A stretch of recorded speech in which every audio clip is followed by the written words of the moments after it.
Ano si Papa mga ka-reveal? Punta na natin. Happy birthday Papa. Ayan. Birthday niya ngayon. Ito yung paborito niya mga ka-reveal na dito ano na siya. Natutuwa na siya ng mga ka-reveal.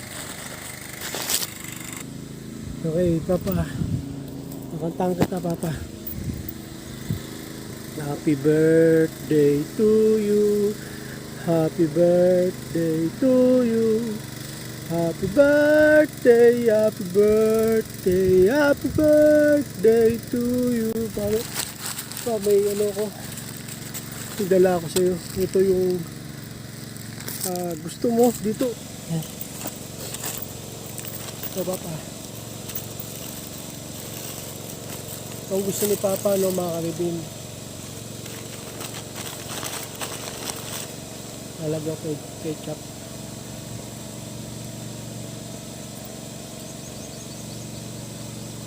Pag ito inabot ko sa kanya, abutin niya talaga to mga ka-reveal dahil gustong gusto niya to no mga ka-reveal, yung Jollibee.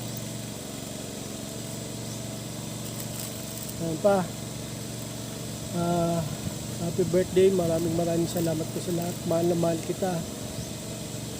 Sorry sa lahat, mga promise ko sa'yo, di ko natupad.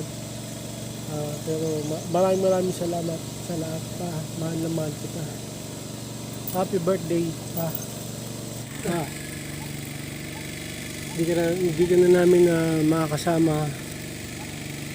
Mamimiss ka namin.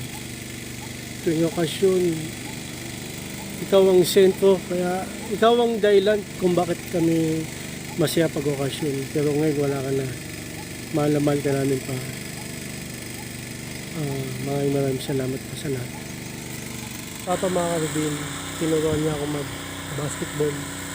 Tinuruan niya rin akong mag-motor, bicycle, kaso hindi ako natuto nung time na yun kasi may phobia ako sa bisikleta. No?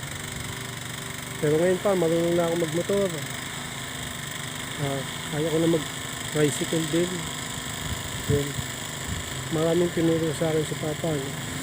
Tapos sinasabi niya sa akin na alagaan ko yung health ko. Si Papa yung example na mabuting ama, no? Yung susubo niya na lang, ibibigay niya pa sa mga anak niya o sa mga apo niya.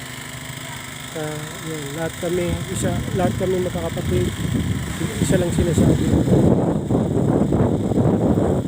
Kabig niya sa amin.